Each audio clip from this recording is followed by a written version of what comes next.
احمد بن حنبل رحمه الله چې یو بدعتي ته ویلو چې زمونږ استاد صاحب په جنازو کې پته لګي د شیخ رحمه الله چې کومه جنازه الله اکبر دا د علم عزت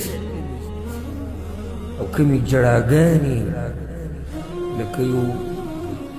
داسې جاړي لکه یو سړی چې به بچي پسې جاړي یو سړی چې به پلار پسې جاړي او دا خپل بچي ستا دا چې کوم دي که نه دا کیدي شي تا پسې ونه جاړي کیدی شي که نه شي او ستا دا خپل بچی کیدی شي مړ شي او ته پسې ونه جاړي او ستا دا ښځه کیدی شي مړه شي ته پسې ونه جاړي او کیدی شي ته مړ شي تا پسې ونه جاړي عالم مرګ دا داسې معمولي مه ګڼه ځکه چې ته صرف یو انسان خاورو ته نه کوزې ته څه کوزې د علم کوزې خاورو او کله چې عمر بن خطاب رضی الله عنه ښخ کړی شو عبدالله بن مسعود راغی جړلې او ډېر یې وژړل وی نهی سي علم په خاورو کې نهی سي علم په خاورو کې